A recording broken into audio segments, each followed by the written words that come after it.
Hello viewers, আমি দেবাশিস ইতিহাস চর্চার ক্লাসে তোমাদের স্বাগত জানাই। আজকের ভিডিওতে আমি যে বইটি রিভিউ তোমাদের জন্য করব তা হচ্ছে শুভেন্দু বিশ্বাস স্যারের লেখা এসএলএসটি ইতিহাসের জন্য 60টি প্র্যাকটিস সেটের একটি বই।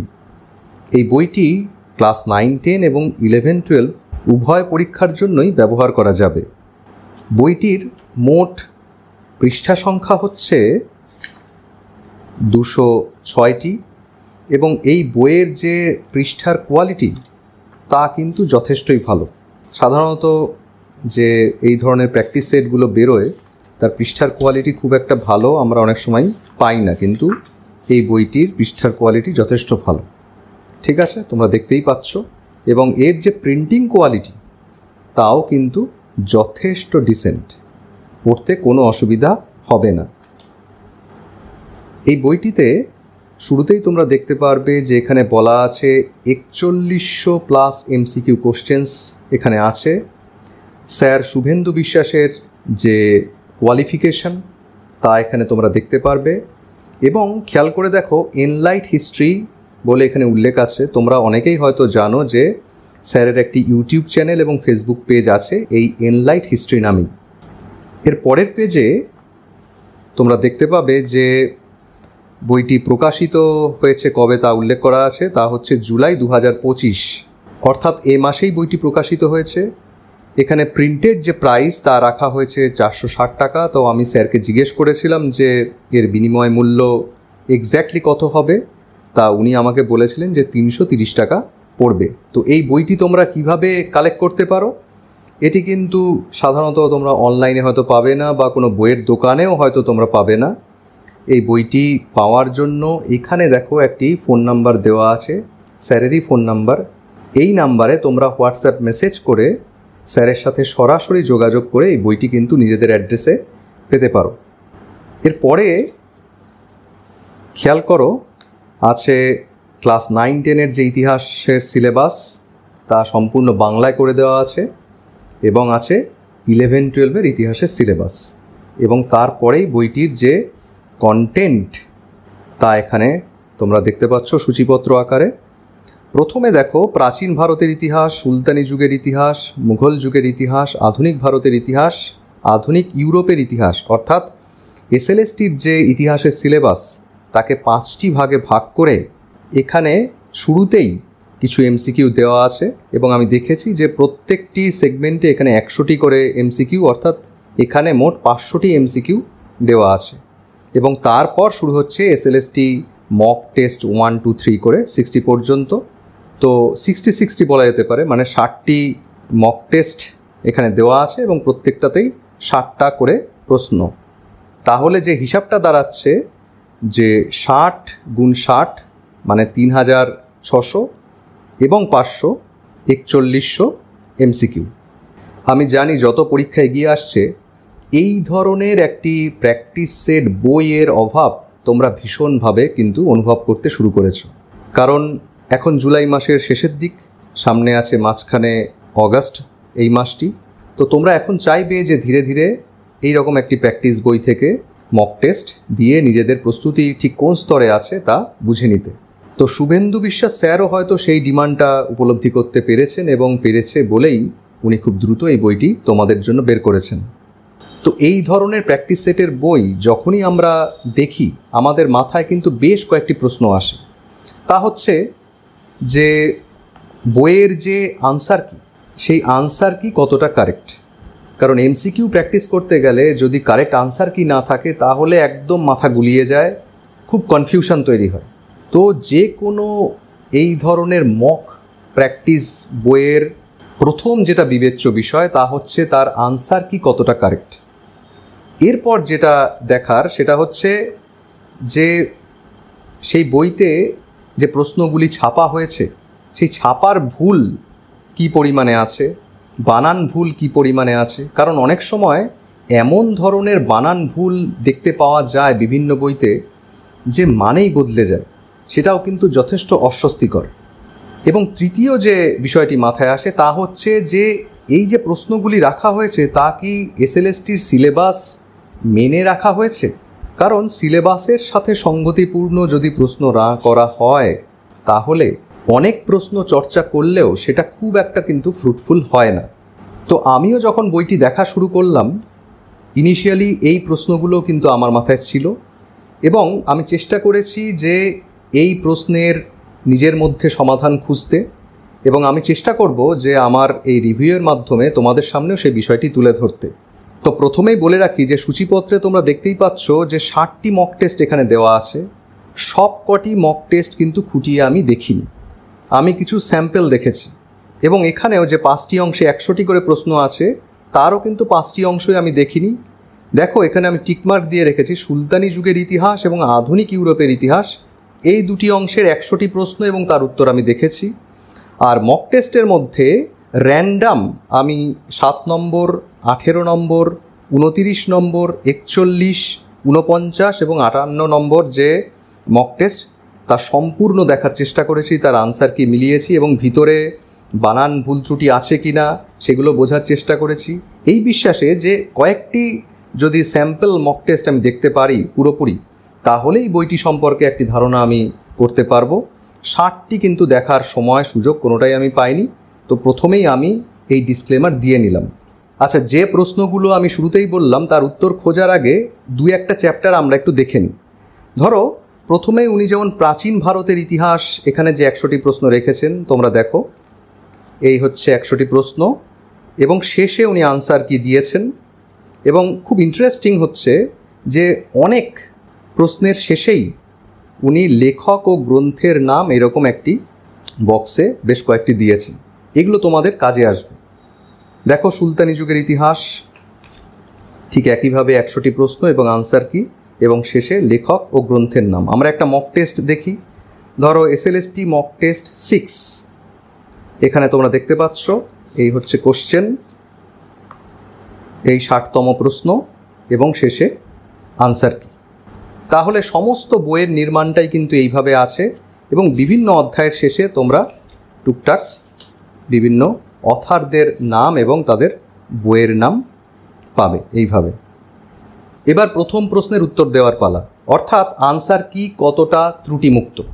তো এ প্রসঙ্গে বলবো যে এই বিষয়ে এই বইটি কিন্তু আমাকে যথেষ্ট ইমপ্রেস করেছে, কারণ আমি যতগুলো এখানে স্যাম্পল দেখেছি আনসার কিতে ভুলের পরিমাণ অতি নগণ্য।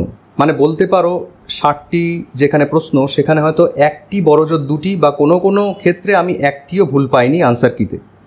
তোমাদের এক্সাম্পল হিসেবে আধুনিক ইউরোপের ইতিহাসের এই যে 19 নম্বর পেজের বিষয়টি যেখানে 100টি প্রশ্ন আছে আমি একটু দেখিয়ে দিই। দেখো এখান থেকে প্রশ্ন শুরু হচ্ছে, এখানে আমি মার্ক করেছি কারণ এই প্রশ্নটা আমার যথাযথ মনে হয়নি যে আদি সমাজতন্ত্রবাদীদের কার পরবর্তী বলা যায়, প্রশ্নটাই কেমন যেন আমার গোলমেলে মনে হয়েছে। তো যাই হোক, এই পেজেও কোনো উত্তরে ভুল পাইনি, এখানেও ভুল পাইনি, ভুল পেলে আমি সেটাকে ক্রস করে রেখেছিলাম। এই যে এখানে টোটাল 100 নম্বরের মধ্যে একটা উত্তরও কিন্তু আমি ভুল পাইনি। আর তোমাদের আর একটা পেজ দেখাই। আচ্ছা, এরপরে দেখো SLST মক টেস্ট 7, 38 পেজ, এই পেজটি আমি দেখেছি পুরো ডিটেলে। তো এই পেজের প্রথম যে প্রশ্নটি, অঙ্গরাজ্যের রাজধানীর নাম কি, দেখো WA মানে রং আনসার, এইটা আমি ভুল পেয়েছি আনসার কিতে। দেখো 1 নম্বর এখানে আছে 1-এর A মানে রাজগৃহ, অঙ্গরাজ্যের রাজধানী কিন্তু রাজগৃহ ছিল না, এইটা সঠিক না। আর যতগুলো প্রশ্ন এখানে আমার চোখে পড়েছে তার মধ্যে একটিও কিন্তু ভুল পড়েনি। তার মানে 60টির মধ্যে একটি, এবং আমার মনে হয় এটা খুব সিলি একটা মিস্টেক হয়ে গেছে কোনো কারণে, কারণ এটা খুব সহজ একটি প্রশ্ন, ভুল হওয়ার কথা না। যাই হোক, ভুল চোখে পড়েনি। এরপর আমি 18 নম্বর যে মক টেস্ট সেটাও সম্পূর্ণ দেখেছি, 71 পেজ। এটা দেখো এই 71 পেজে একটা রিপিটেশন চোখে পড়েছে। রিপিটেশন বেশ অনেক প্রশ্নেই চোখে পড়েছে, খুব বেশি না হলেও পড়েছে মাঝে মধ্যে, কিন্তু আনসার কি একটাও ভুল চোখে পড়েনি। তাহলে তোমরা বুঝতেই পারছো যে কেন আমি বললাম যে এই বইটি আমাকে খুব ইমপ্রেস করেছে এই বিষয়ে যে আনসার কি কিন্তু খুব মাইনর মিস্টেক এই বইতে আছে, খুব মাইনর মিস্টেক, যেটা তোমাদের অস্বস্তির কারণ হবে না। দ্বিতীয় যে পয়েন্ট সেটা হচ্ছে স্পেলিং মিস্টেক। কিছু চোখে পড়েছে, দু একটা স্যাম্পেল আমি তোমাদের দেখাই। যেমন ধরো সুলতানি যুগের ইতিহাস 5 নম্বর পেজ, এখানের 19 নম্বর প্রশ্নটি দেখো, কোথায় উন্নত মানের বেদনা চাষ হতো? এটা বেদানা হবে, এটা বোঝাই যাচ্ছে যে এটা কি হতো। ঠিক আছে, এমন কোনো সিরিয়াস মিস্টেক না। তারপর আধুনিক ইউরোপের ইতিহাসের 19 নম্বর পেজ একটু দেখা যাক। যেমন দেখো 20 নম্বর পৃষ্ঠাতে অপশান সিতে এটা ডেনমার্ক হওয়ার কথা। খুব সাধারণ একটা মিস্টেক, সহজেই বুঝতে পারছি, ফলে খুব সিরিয়াস কিছু স্পেলিং মিস্টেক কিন্তু না, আর একটাও স্পেলিং মিস্টেক চোখে পড়েনি। আচ্ছা, 103 নম্বর পেজের যে SLST মক টেস্ট 29, চলে এটা একটু দেখি। এখানে কিন্তু একটিও স্পেলিং মিস্টেক আমার চোখে পড়েনি। তাহলে দ্বিতীয় যে বিষয়টি এই বইটি আমাকে ইমপ্রেস করেছে তা হচ্ছে লেস স্পেলিং মিস্টেক্স। সত্যি সত্যি এই বইটির বানান ভুল বা ছাপার ভুল এতটাই কম, যেটা দেখে আমি খুব ইমপ্রেসড হয়েছি। কারণ সম্প্রতি কয়েকটি বইয়ের রিভিউ করতে গিয়ে ছাপার ভুল এবং বানান ভুল এত অজস্র পরিমাণে ছিল যে সত্যি প্রচণ্ড বিরক্তি উৎপাদন হচ্ছিল সেই বইগুলো দেখে। এবার তৃতীয় যে বিষয়টি তা হচ্ছে এই বইয়ের প্রশ্নের যে কন্টেন্ট বা কোয়ালিটি তা কেমন, এবং আমার মনে হয় যে এটি সবচেয়ে গুরুত্বপূর্ণ একটি বিষয়। তো তার উত্তর দেওয়ার আগে আমার আরও দুটি বিষয়ে বলার আছে, সেগুলো একটু বলে নিই। তোমরা খেয়াল করো, এখানে 60টি মক টেস্ট রাখা হয়েছে, কিন্তু স্যার যেটা করেননি বা যেটা করলে ভালো হতো, কারণ বইয়ের শুরুতে বলা হচ্ছে নবম দশম এবং একাদশ দ্বাদশের জন্য 60টি প্র্যাকটিস সেট। তো নবম দশম এবং একাদশ দ্বাদশের সিলেবাস কিন্তু সম্পূর্ণ এক নয়। 11-12 যে সিলেবাস তার থেকে 9-10 সিলেবাস কিছু কিছু জায়গায় অনেকটাই কম আছে, বিশেষ করে ইউরোপের পোর্শনে। তো যেটা করলে বেটার হতো, আমার বারবার বিভিন্ন অংশ দেখতে গিয়ে যেটা মনে হয়েছে যে উনি 60টার মধ্যে 30টা রাখতে পারতেন 9-10 জন্য এবং 30টা রাখতে পারতেন 11-12 জন্য। মানে 9-10 যে সিলেবাস একদম সেই সিলেবাস ধরে 30খানা মক টেস্ট, তাহলেই সেই মক টেস্ট খুব আইডিয়াল হতে পারত। এবং বাকি 30টা উনি রাখতেন 11-12 জন্য। তো 11-12 যারা, তারা তো চাইলে সবটাই প্র্যাকটিস করতে পারবে, কোনো অসুবিধা নেই। কিন্তু 9-10 যারা পরীক্ষায় বসছে, তারা যদি ইউরোপের প্রথম বিশ্বযুদ্ধের পরের অংশগুলো এই মক টেস্টের মধ্যে পায়, তাহলে তাদের খুব একটা কাজে সেগুলো আসবে না। এটা কিন্তু আমার বারবার মনে হয়েছে, এবং স্যারের জন্য আমার একটা সাজেশনও রইল যে পরবর্তী সময়ে উনি যদি এই ধরনের মক টেস্টের বই বের করেন, তাহলে 9-10 এবং 11-12 জন্য পৃথকভাবে দুটো সেগমেন্ট যদি রাখেন তো বেটার হয় সেটা। ঠিক আছে, আর একটা জিনিস আমি মিস করলাম, যেহেতু শুরুতেই উনি দিয়ে দিয়েছেন সিলেবাস এই পরীক্ষার, যেটা খুব কাজের, সিলেবাস অবশ্যই দেখে পড়া উচিত। যেটা উনি ইনক্লুড করতে পারতেন বইয়ের শেষে তা হচ্ছে 2016 সালের SLSTর যে 9-10 এবং 11-12 55 করে প্রশ্ন ছিল, সেই প্রশ্নগুলো, এবং 2024 সালের মাদ্রাসা সার্ভিস কমিশনের প্রশ্ন। এর জন্য বড়জোর 5-7টা বা 10টা পৃষ্ঠা ওনার অতিরিক্ত খরচ হতো, কিন্তু সেটা খুব কাজের হতো। কারণ প্রিভিয়াস ইয়ারে কী ধরনের কী স্ট্যান্ডার্ডের কোশ্চেন এসছে সেইটা বারবার আমাদের নজরে, আমাদের মনের মধ্যে কিন্তু থাকা দরকার। তো বইয়ের শেষে সেগুলো রাখলে আমার মনে হয় বেটার হতো। এ প্রসঙ্গে আর একটা কথাও আমি জুড়ে দিতে চাই, তা হচ্ছে এই বইটির যে বিনিময় মূল্য বা এফেক্টিভ প্রাইস 330, এটাও কোথাও যেন আমার একটু বেশি মনে হয়েছে। এই ধরনের মক টেস্টের যে বই, তার এখন যে কম্পিটিশন মার্কেটে, বিভিন্ন অন্যান্য যে বড় প্রকাশনী যে দামে এই ধরনের বই, শুধুমাত্র মক টেস্টের যে বই তারা বের করছেন, সেখানে এই বইটি যদি 250 টাকার আশপাশে থাকতো, তাহলে পরীক্ষার্থীদের জন্য সেটা আরও বেটার ডিল হতে পারত। যদিও এটা স্যারের একান্ত একটি বিষয় এবং খুব বড় প্রকাশনী বা প্রকাশনা সংস্থা উনি চালান না, ওনার ব্যক্তিগত উদ্যোগে এই বইটি উনি পাবলিশ করেছেন। সেখানে কেমন কি খরচ হয়েছে আমার সঠিক ধারণা নেই। তো এটা আমার ইন জেনারেল মনে হয়েছে বর্তমান বাজারের দিকে তাকিয়ে। ঠিক আছে, এবার আসি প্রশ্নের কোয়ালিটি এবং স্ট্যান্ডার্ড সম্পর্কে। এটা নিয়ে কিছু বলার আগে যেটা বলতে চাই যে এই বইটি দেখে আমার যেটা মনে হয়েছে, এই বইটি তাদের জন্য সুইটেবল যারা অলরেডি সিলেবাসের ওপর দারুণ দক্ষতা অর্জন করেছে, তারা প্রিভিয়াসলি নেট সেট পরীক্ষাতেও অনেকবার বসেছে, নেট সেটের পরীক্ষার প্রশ্নের সাথে তারা রীতিমতো পরিচিত, এবং যারা আর 5টা সাধারণ এমসিকিউ বই প্র্যাকটিস করার পর তাদের মনে হয়েছে যে আরেকটু এমন কোনো বই হোক যে বইয়ের প্রশ্নের স্ট্যান্ডার্ড যথেষ্ট হাই, তাদের জন্য এই বইটি আমি অবশ্যই রেকমেন্ড করব। কিন্তু কোথাও যেন মনে হয়েছে যে এই বইটি সমস্ত এসএলএসটি পরীক্ষার্থীদের জন্য রেকমেন্ডেড নয়। কেন এই কথাটি আমি বললাম তা আমি তোমাদের বোঝানোর চেষ্টা করছি। তোমরা এই বইটি যখন প্র্যাকটিস করবে, এখানকার যে 4000-এর উপরের প্রশ্ন, প্রচুর নতুন ইউনিক প্রশ্ন পাবে, বেশ জটিল প্রশ্ন পাবে এবং বিভিন্ন ধরনের বিভিন্ন স্ট্যান্ডার্ডের কোশ্চেন পাবে। তখনই ভালো লাগবে সেই প্রশ্ন সলভ করতে যদি তোমাদের প্রিপারেশান একটা এক্সট্রিম লেভেলে থাকে, বিভিন্ন ধরনের বই তোমরা পড়েছো, বিভিন্ন ধরনের টেক্সট বই, বিভিন্ন আকর টেক্সট বই পড়েছো, শুধুমাত্র জীবন মুখোপাধ্যায়ের বই পড়েছো বা রাজু শেঠ স্যারের বই পড়েছো, এইটুকু সীমাবদ্ধ জ্ঞান নিয়ে যদি তোমরা এই বই চর্চা করতে যাও তাহলে তোমরা পদে পদে হোঁচট খাবে এবং তোমরা রীতিমতো বিভ্রান্ত হয়ে পড়বে যে এই রকম প্রশ্ন আমরা তার উত্তর কোথায় পাবো, কিভাবে এই প্রশ্নের সমাধান করব, তাহলে কি এই প্রশ্নগুলো পড়তে হবে কি না। এই রকম কিন্তু সমস্যা তোমাদের প্রতি মুহূর্তে, বা বলতে পারো যে এইরকম প্রশ্ন তোমাদের নিজেদের মাথার মধ্যেই চলে আসবে যে তাহলে কি আমরা একদম তৈরি হইনি, আমাদের প্রস্তুতি তাহলে কোন লেভেলে নিতে হবে। এই রকম স্ট্যান্ডার্ড কিন্তু রাখা হয়েছে এর অধিকাংশ কোশ্চেনে।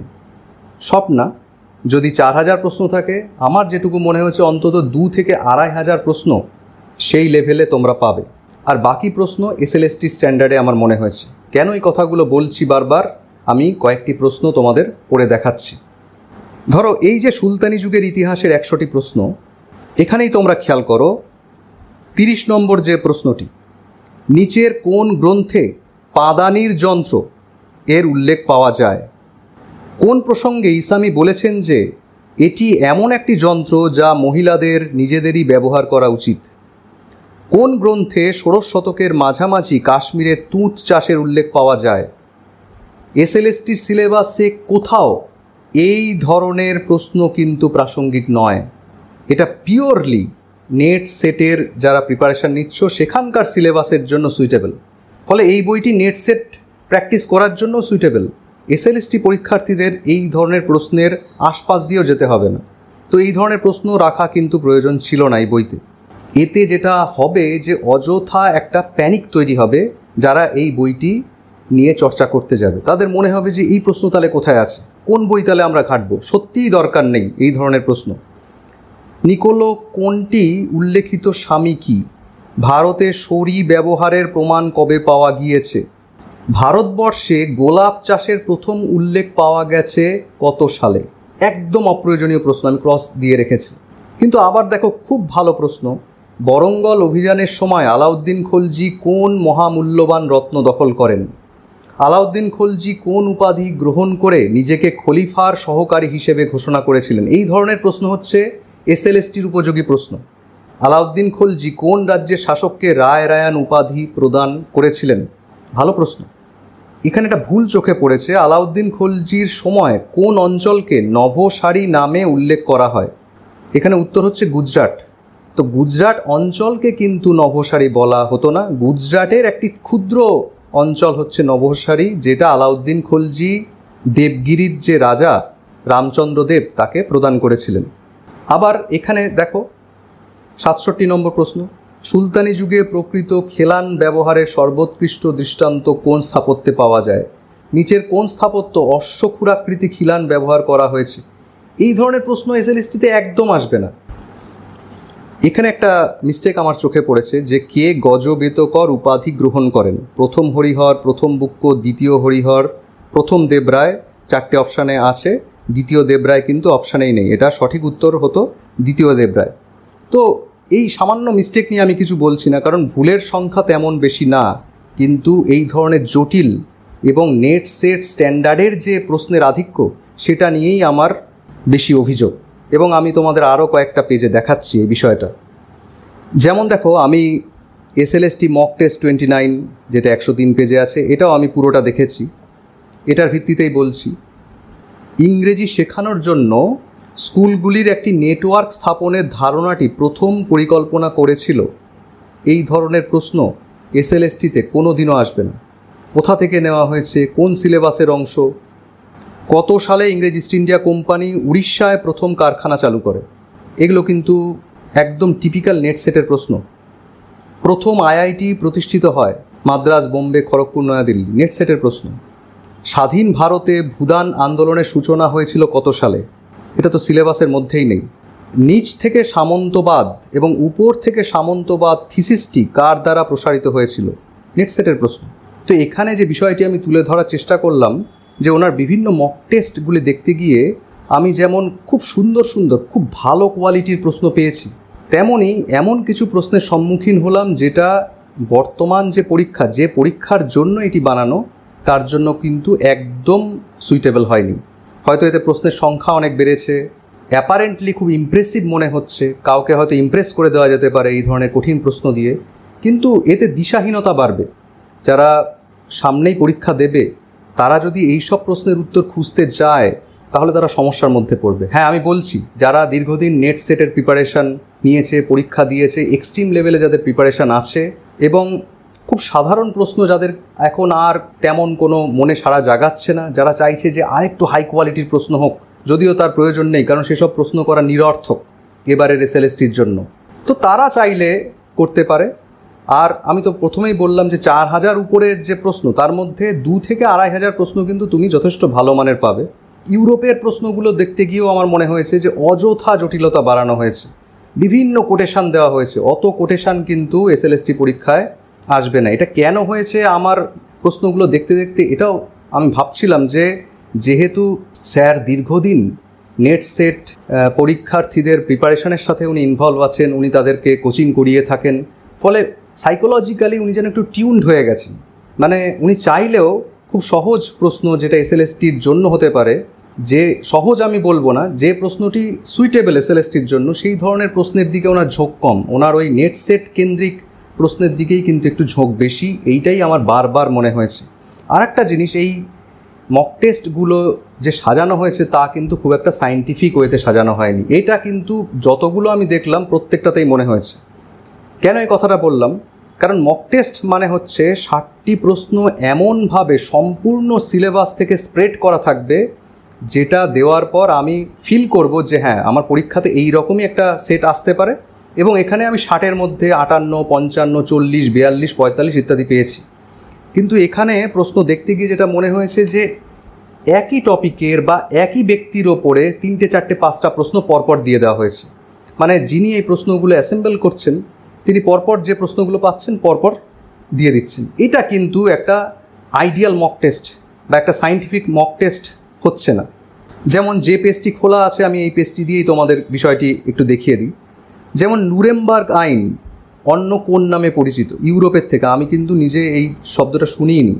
যাই হোক, তারপরে নুরেমবার্গ আইন নিচের কোনটি সীমাবদ্ধ করেছিল, পরপর এই নুরেমবার্গ আইন, তার উপরে 2টি প্রশ্ন।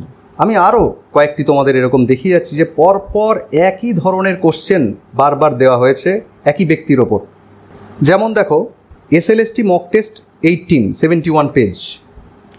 পাদুয়ার প্রচারপত্র কবে ঘোষণা করা হয়েছিল?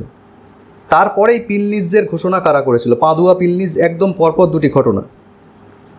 বার্খেনশাফট, যদিও এটা সঠিক প্রোনাউন্সিয়েশন হয়নি, যাই হোক, কোথায় গড়ে তোলা হয়? বার্খেনশাফট কবে গঠিত হয়? পরপর 2টি প্রশ্ন।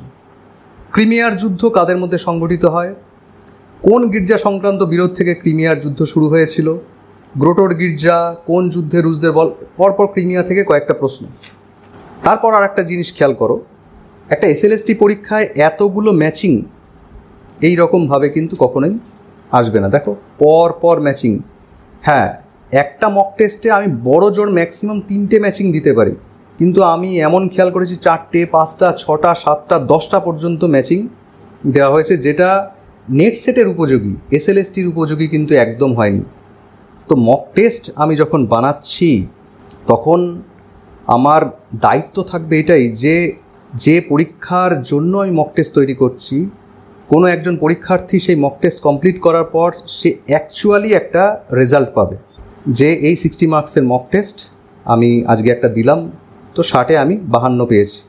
তাহলে আমি আমার প্রস্তুতি ঠিক কোন স্তরে আছে সেটা যাচাই করতে পারবো।